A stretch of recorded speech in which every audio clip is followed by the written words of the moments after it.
سلامونه ملګرو موږ به ست کام ډیر بدبخته کام یو موږ قبایلي مجلسونه بدبودار مجلسونه هم ډیر په غور سره اورو هم یو د بل سره شیرو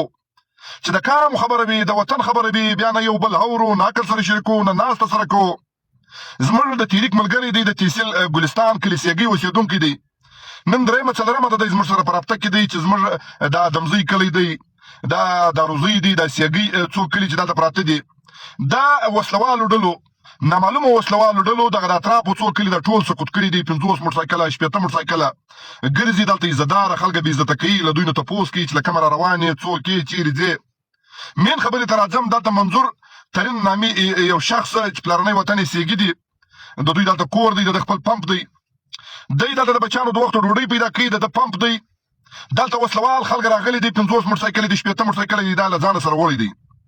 چې کوم وخت کلیوال خلک ورله ورغلو چې باید پر څه راوړي دلته دوی ورته وویل چې موږ انویسټیګیشن کوو تفتیش کوو بیا تاسو ته په لاس درکو دوی چې را روان سو په دا بله ورځ د پمپ ته 50 شپېته موټرسایکله وسلوال راغلو د په پمپ کې یو وراره ولاړ دی او وراره یې له ځانه سره بوتې چې د منظور کور او د ده هغه بیټک چې دی کې اوسي په کور ورننوتو د ده په کور کې د ده په خونه کې چې کوم قیمتي سامانونه دي دا له ځانه سره ویوړو بیا دلته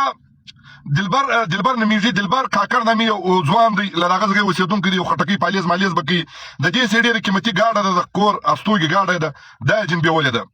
په سپینه ورځ دلته ناکې اچولي د پښتونخوا وطن سپین ږیري شملور تجار خلک بې عزته کوي له دوی نه تپوس کوي چې له کومه را روان یې چیرې ځې دا څوک دي دا له اسمانه راشوه سوي دي دا له مځکې راوشوي دلته د اپسي ډېر غټ پکټ دي دا زموږ ډېر منظمه اپسي ده زموږ ډېر منظمه ادارې دي موږ اوس موږ نه پوهېږو چې دا وطن دوی کوم طرف ته بیایي له کومه یې راوستلي دي څه غواړي زموږ له سپېرو خلکو څه زموږ له سپېره وطنه دوی څه غواړي دا ډېر خوار غریب خلک دي ډېر خوار غریب خلک دي خو په خپل اپچ کې دومره تکړه دي چې په دغه کونج کې په شپو په اوتو د درنې وسلې یو پر بل ځله غورځي خو چې د کام خبره راسي د نامعلومه چې د نامعلومه وسلوالو خبره راسي بیا د دوی ایمانونه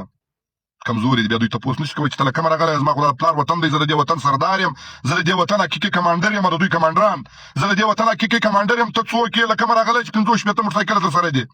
چار وزله یا ادب دې څه دی پر دغه ځای بیا د دوی ایمانونه کمزوري دي چې د ورېندارې خبره راسي د تربره د ضد خبره راسي بیا په اوتو ډېر درنې وسلې یو پر بل غورځوي چې د یوې شپې د جنګ اخراجات چې د دوی کم دي مصرف چې کم دی دا په لکونو روپۍ دي خو چې د کام خبره راسي د وطن خبره راسي بیا د دوی ایمانونه کمزوري دي عجبه خبره دا ده اوس یو ویډیو مخته راغله په سرانانو کې یو ملګري ویډیو کړی دی چې د سرانانو تاڼه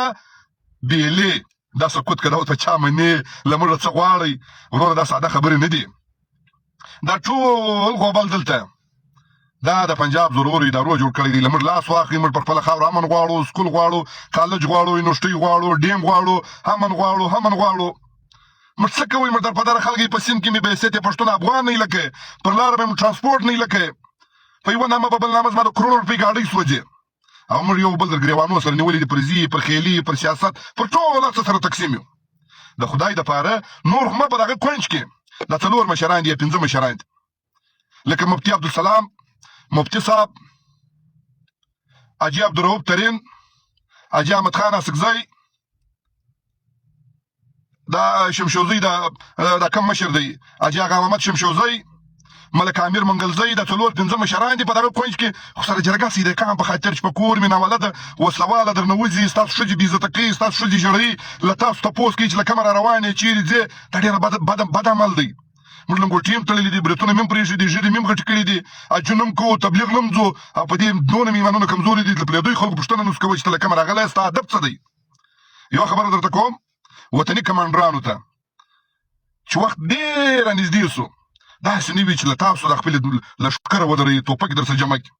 چې نن ته په یو تجار رور په خپل کلي کې هغه پورته کوي په هغه خوا نه به دی سبا به ستا و دې ګریوان ته لاس درچي د دې خپلې خاورې په خاطر د دې خپل وطن په خاطر یو شپه په یو کوټه کې سره کښېنئ د خپلې بدوی د بدبوداره بدوی چې دا تاسو 40 کاله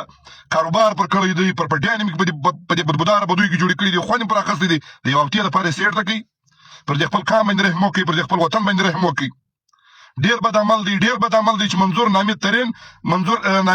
ترین نامي شخص د خپل کور وړي د خپل کاروبار وړي ډیر بد عمل دی دا زموږ کام بچی دی دا زموږ ورور دی دا زموږ تن دی چې په دې مړخوانو کو به د کمانډر سبا په تام څوک نه بدی سردار څوک په تام نه بدی ملک خان سبا د کام ځوانان په تاسو نه بدی که تاسو په دې باندې خوان نه